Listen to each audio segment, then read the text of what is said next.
Welcome back, everyone. Assalamualaikum Professor warahmatullahi Syed wabarakatuh. Mohammed Marandi joins us again, professor from Peta Tehran. politik dunia saat ini sedang mengalami pergeseran yang sangat drastis. Era di mana Amerika Serikat dapat mendikte seluruh aturan global secara sepihak perlahan mulai menemui batasnya. Konflik yang terjadi di berbagai belahan dunia tak lagi berdiri sendiri, melainkan saling terhubung dalam sebuah rantai ketegangan geopolitik yang besar. Dan dalam video ini kita akan membedah secara mendalam dinamika tersebut berdasarkan hasil wawancara antara Profesor Glenn Disen dan Profesor Said Mohammad Marandi, seorang pengamat geopolitik sekaligus mantan penasihat tim negosiasi nuklir Iran. Melalui analisa tajam Profesor Marandi, kita akan melihat bagaimana krisis perbatasan di Spanyol, standar ganda sistem aliansi Barat, perebutan jalur energi di Teluk Persia, hingga ketahanan militer Iran menjadi sinyal kuat atas satu fenomena besar, yaitu runtuhnya dominasi tunggal Barat menuju babak baru dunia multipolar. Dan untuk itu, simak video ini sampai selesai. Bab 1. Krisis perbatasan Spanyol, pengungsi natural atau settingan politik. Peristiwa mengejutkan terjadi di perbatasan darat antara Maroko dan wilayah Spanyol di Afrika Utara. Secara mendadak ada sekitar 50.000 hingga 60.000 warga Maroko yang bergerak bersamaan dan menerobos masuk ke wilayah Spanyol tersebut. Di media massa, kejadian ini awalnya tampak seperti gelombang pengungsi biasa yang mencari suaka atau kehidupan lebih baik di Eropa. Namun jika melihat skala dan polanya, ada banyak kejanggalan yang langsung tertangkap oleh para pengamat internasional. Narasumber dalam video ini yaitu Profesor Said Mohammad Marandi menunjukkan beberapa bukti yang membuat peristiwa ini tak bisa dibilang sebagai migrasi alami. Berdasarkan rekaman video di lapangan, puluhan ribu orang tersebut datang ke area perbatasan bukan dengan berjalan kaki secara acak. Mereka tiba menggunakan truk-truk besar dalam waktu yang bersamaan. Menurut Profesor Marandi, pergerakan massal dengan logistik serapi ini tak mungkin terjadi tanpa adanya koordinasi yang matang, yang mengarah pada keterlibatan atau pembiaran dari pemerintah Maroko sendiri. Hal ini juga diyakini oleh beberapa diplomat Uni Eropa yang melihatnya sebagai langkah politik untuk menggoyang kedaulatan wilayah Spanyol. Pertanyaan besarnya adalah mengapa Maroko melakukan ini dan mengapa sekarang? Profesor Marandi menjelaskan bahwa jawabannya ada pada sikap politik luar negeri Spanyol yang belakangan ini berbeda dari mayoritas negara barat lainnya.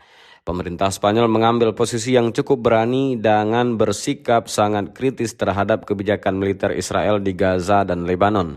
Sikap kritis ini ternyata memicu kemarahan besar di kalangan politik senior pro-Israel di Barat, termasuk Presiden Donald Trump dan juga Perdana Menteri Benjamin Netanyahu. Sebelum krisis perbatasan ini pecah, para tokoh tersebut bahkan sempat mengeluarkan pernyataan bahwa Spanyol harus membayar harga atas keputusan politiknya. Alih-alih menggunakan sanksi ekonomi resmi seperti perang tarif, Amerika Serikat dan Israel diduga menggunakan tangan Maroko untuk menekan Spanyol. Profesor Marandi menilai aksi pengiriman puluhan ribu warga ke perbatasan Spanyol ini merupakan bentuk hukuman geopolitik yang disengaja. Tujuannya adalah untuk menciptakan krisis domestik di dalam negeri Spanyol, sehingga pemerintahannya sibuk mengurus masalah internal dan perlahan melunakkan kritik mereka di panggung internasional. Di sisi lain, Maroko bersedia melakukan hal ini karena mereka mendapat dukungan politik balik dari Amerika terkait klaim wilayah mereka di Afrika Utara. Dari sudut pandang analisis Profesor Marandi, babak awal ini menjadi contoh nyata bagaimana isu kemanusiaan dan migrasi massal bisa diubah oleh negara-negara besar menjadi senjata politik untuk mendisiplinkan negara lain yang tak patuh. Bab 2. Logika aliansi Amerika, patuh diberi hadiah, membangkang dihukum. Jadi setelah melihat bagaimana Spanyol diguncang krisis perbatasan, muncul pertanyaan mendasar. Bagaimana sebenarnya cara Amerika mengelola hubungan dengan negara-negara yang selama ini dianggap sebagai temannya? Di sini Profesor Said Mohammad Marandi membongkar sebuah pola yang ia sebut sebagai hukum besi dalam sistem aliansi Amerika modern. Polanya sederhana. Negara yang patut total akan dimanjakan dengan keuntungan politik, sedangkan negara yang mencoba mandiri atau berbeda pendapat akan langsung menerima konsekuensi Barat. Menurut analisis Profesor Marandi, ada satu standar baku yang saat ini mendikte seluruh kebijakan luar negeri Amerika, yaitu prioritas mutlak terhadap kepentingan Israel. Amerika terbukti rela merusak hubungan diplomatik dan ekonominya sendiri dengan negara-negara Eropa demi melindungi kebijakan militer Israel di Timur Tengah. Ia mencontohkan bagaimana anggota Kongres Amerika yang berpengaruh, seperti sekutu dekat politisi Marco Rubio, secara vokal mulai membela klaim wilayah Maroko atas tanah Spanyol di Afrika Utara. Pembelaan ini bukan didasari oleh kebenaran sejarah atau moralitas, melainkan murni sebagai bentuk hadiah karena Maroko tetap menjaga hubungan militer dan diplomatik yang sangat mesra dengan Israel di tengah kecaman dunia. Sebaliknya, Spanyol yang menolak tunduk pada narasi ini langsung diposisikan sebagai sekutu yang tak setia dan layak ditekan. Profesor Marandi menekankan sebuah paradok yang menarik. Di era sekarang, menjadi sekutu dekat Amerika tak lagi menjamin keamanan atau kemakmuran suatu negara. Ia memberikan contoh konkret yang terjadi pada Korea Selatan. Pemerintah Korea Selatan sempat mengambil keputusan yang sangat kontroversial di dalam negerinya demi menuruti kemauan Amerika untuk memasang sistem rudal pertahanan di wilayah mereka. Namun setelah sistem rudal tersebut terpasang dan Korea Selatan membayar harga politik serta finansial yang mahal, Amerika justru mengambil kembali aset-aset militer tersebut dan mengalihkannya untuk membantu Israel. Kasus ini menunjukkan bahwa bagi Amerika, aset pertahanan di negara sekutu sekalipun bisa sewaktu-waktu dikorbankan demi kebutuhan prioritas utama mereka di Timur Tengah. Profesor Glenn Dissen menambahkan catatan penting dari sudut pandang ekonomi politik. Dalam teori geopolitik, sebuah negara penguasa tunggal yang sedang berada di puncak kejayaannya biasanya akan bersikap royal dan murah hati kepada sekutunya, seperti saat Amerika membantu membangun kembali Eropa setelah Perang Dunia II. Namun ketika kekuatan penguasa tersebut mulai menurun, perilakunya akan berubah drastis menjadi lebih kasar. Amerika tak lagi berbagi keuntungan, melainkan mulai memeras, mengeksploitasi dan menggunakan negara-negara sekutunya sebagai alat atau tameng untuk menghadapi rival-rival besarnya seperti China dan Rusia. Aturan-aturan internasional yang mereka buat sendiri di masa lalu didepak keluar jendela jika sudah tak lagi menguntungkan. Dan melalui penjelasan Profesor Marandi dan Profesor Glenn Dissen, di sini memperlihatkan bahwa sistem aliansi barat tak lagi berjalan berdasarkan kesetaraan atau hukum internasional. Hubungan tersebut telah bergeser menjadi hubungan antara majikan dan bawahan, di mana loyalitas buta adalah satu-satunya cara untuk bertahan lama. Bab 3, konflik Selat Hormuz dan saling kunci ekonomi di Teluk Persia.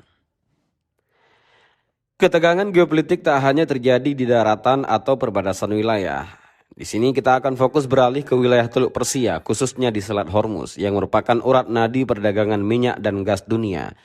Profesor Said Muhammad Marandi membahas bagaimana Amerika Serikat menggunakan kekuatan militernya untuk memblokade jalur laut, serta bagaimana tindakan tersebut memicu konflik ekonomi yang melibatkan banyak negara di kawasan tersebut. Salah satu contoh nyata yang diangkat dalam diskusi adalah insiden penahanan kapal tanker milik Qatar oleh militer Amerika. Kapal tersebut sedang dalam perjalanan membawa muatan gas alam cair menuju Pakistan. Menariknya, Qatar dan Pakistan sebenarnya adalah dua negara yang merupakan sekutu dekat dan selalu bekerja sama dengan Amerika. Namun Amerika tetap memblokir dan menahan kapal tersebut hanya karena ia melintas menggunakan koridor laut resmi yang dikelola oleh Iran. Profesor Marandi menjelaskan bahwa pengelolaan koridor laut ini sebenarnya sudah disepakati bersama dalam sebuah nota kesepahaman. Iran diberi hak untuk mengatur lalu lintas kapal di Selat Hormuz selama masa implementasi perjanjian tersebut. Namun, Amerika secara sepihak melanggar kesepakatan tersebut dan mencoba membuat koridor laut tandingan dengan menggandeng beberapa negara teluk. Ketika Iran menegakkan aturan koridor miliknya, Amerika merespon dengan tindakan keras menahan kapal sekutunya sendiri. Pelanggaran aturan internasional ini juga memicu pertanyaan kritis terkait standar ganda Amerika di kawasan teluk. Profesor Glenn Dissen menceritakan sebuah momen di mana seorang jurnalis bertanya kepada pihak Amerika, mengapa Saudi Arabia diizinkan membangun program nuklir sipil tanpa inspeksi internasional yang ketat, sementara Iran dilarang keras, bahkan sampai dijatuhi sanksi ekonomi berat. Jawaban dari pihak Amerika ternyata sangat belak-belakan. Mereka menyatakan bahwa Arab Saudi adalah sekutu yang patuh dan sebagai imbalannya perusahaan-perusahaan Amerika akan mendapatkan hak istimewa dalam kontrak dagang komersial dari proyek tersebut. Profesor Marandi menilai hal ini sebagai bukti bahwa Amerika menerapkan prinsip American First yang transaksional. Aturan internasional seperti perjanjian non-proliferasi nuklir bisa diabaikan begitu saja jika ada keuntungan materi yang masuk ke kantong Amerika. Sikap Amerika yang terus menekan jalur perdagangan Iran lewat kepungan pelabuhan dan blokade Selat Hormuz dinilai sebagai tindakan perang yang langsung mencekik kehidupan warga sipil Iran. Namun Profesor Marandi mengingatkan bahwa Iran tak tinggal diam. Keberanian Iran untuk membalas dan mengunci balik jalur laut ini membuat negara-negara tetangga seperti Arab Saudi, Uni Emirat Arab, dan Oman ikut cemas. Jika konflik bersenjata benar-benar pecah di Selat Hormuz, pasar energi global akan langsung mengalami kepanikan massal. Fasilitas minyak, gas, dan pabrik desalinasi air di sepanjang teluk terancam hancur. Mengingat stok pasokan minyak dunia saat ini sudah berada di titik kritis, Profesor Marandi menegaskan bahwa gangguan kecil saja di Selat Hormuz akan memicu depresi ekonomi global yang sangat parah dan instan, yang tak akan bisa dimanipulasi oleh pasar saham barat. Bab 4, gengsi sang buli dan ketahanan militer Iran. Setelah kita membahas ketegangan di jalur perdagangan laut, di sini kita akan menyoroti gesekan militer langsung antara Amerika Serikat dan Iran. Profesor Said Marandi mengungkapkan bagaimana Amerika menggunakan strategi gertakan massal untuk menakut-nakuti lawan, dan mengapa strategi tersebut gagal total saat berhadapan dengan Iran. Dalam beberapa bulan terakhir, ketegangan sempat mencapai titik puncaknya. Pemerintahan Donald Trump melontarkan ancaman luar biasa keras lewat media massa, yaitu rencana serangan udara besar-besaran untuk menghancurkan seluruh infrastruktur penting di Iran, terutama jaringan pembangkit listrik dan jembatan. Profesor Marandi menjelaskan dampak mengerikan di balik ancaman tersebut, menargetkan pembangkit listrik di kota besar seperti Teheran yang dihuni belasan juta orang, berarti memutus aliran listrik ke rumah sakit. Hal ini akan menyebabkan bayi di inkubator dan pasien kritis meninggal dunia. Amerika kerap mengklaim ingin menyelamatkan rakyat Iran dari rezim jahat, namun ancaman militer mereka justru secara langsung mengincar keselamatan warga sipil.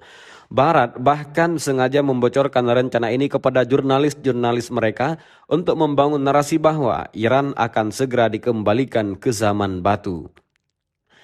Alih-alih mundur karena ketakutan, Iran justru mengambil langkah yang mengejutkan Barat. Ketika Amerika mulai mengumpulkan pasukan dan aset militer di pangkalan mereka di Yordania, Iran langsung meluncurkan serangan udara yang sangat efektif ke pangkalan tersebut. Profesor Marandi menegaskan bahwa serangan ke Yordania adalah pesan politik yang sangat clear dari Iran kepada Amerika dan Israel. Pesan tersebut berbunyi, Iran sangat percaya diri dengan posisinya, tidak terintimidasi, dan tidak akan duduk diam menunggu diserang terlebih dahulu. Berhubung kedua negara secara de facto sudah berada dalam situasi perang akibat blokade ekonomi Amerika, Iran merasa berhak mengambil inisiatif militer demi menghancurkan aset-aset Amerika yang kelak akan digunakan untuk mengobom mereka. Langkah ini langsung merusak rencana operasi udara yang sedang disusun oleh militer Amerika. Profesor Glenn Dissen menambahkan bahwa Amerika dan sekutunya selama ini hidup dalam ilusi yang bernama kendali eskalasi. Ini adalah mentalitas perundung di sekolah, di mana Amerika merasa boleh memukul atau mengobom negara lain sedikit saja sebagai peringatan, dan menganggap negara korban tak akan berani membalas karena takut menerima serangan yang lebih besar. Namun Profesor Marandi menjelaskan bahwa aturan main tersebut sudah tak berlaku bagi Iran.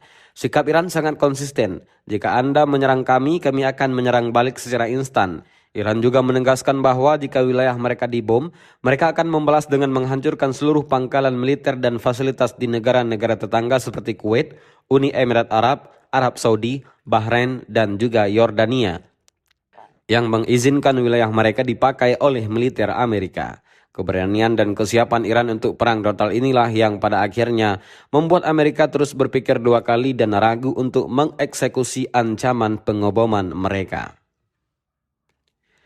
Bab 5, runtuhnya hegemoni unipolar dan hancurnya citra Barat. Profesor Said Mohammed Marandi dan Profesor Glenn Dissen menarik kesimpulan besar bahwa Rentetan kegagalan kebijakan luar negeri Amerika di Timur Tengah kini tengah mempercepat berakhirnya era dominasi tunggal barat di panggung dunia. Salah satu poin krusial yang disorot oleh Profesor Marandi adalah runtuhnya kekuatan persuasif atau soft power milik Amerika. Di masa lalu, terutama pada era pemerintahan Bill Clinton dan Barack Obama, Amerika berhasil membangun citra global sebagai kekuatan dunia yang baik, adil, dan murah hati.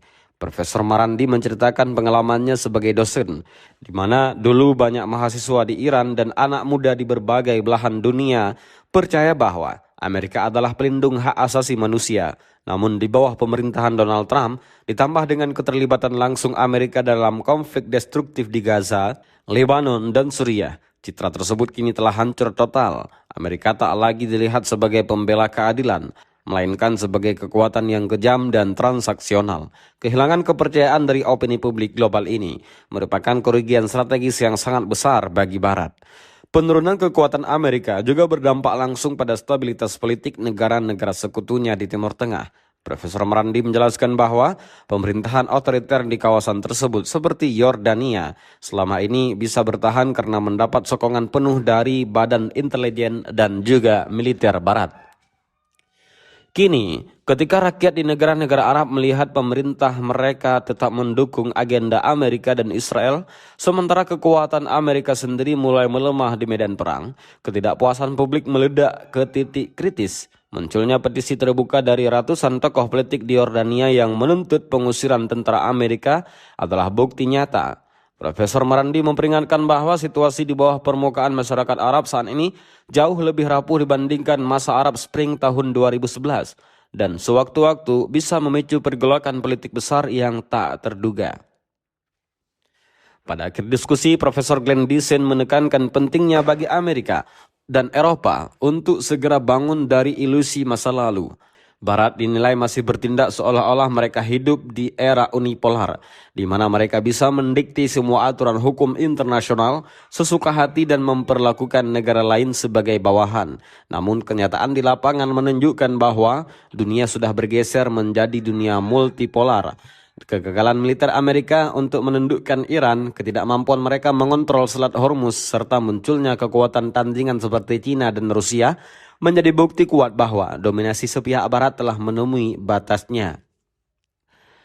Profesor Marandi menyimpulkan bahwa jika Amerika tak bisa belajar mengelola penurunan kekuasaannya secara damai dan terus menggunakan cara-cara kekerasan, maka salah perhitungan yang mereka buat justru akan menjadi katalis yang mempercepat runtuhnya kekaisaran global mereka sendiri. Dan demikian video ini, semoga ada manfaat. Assalamualaikum warahmatullahi wabarakatuh.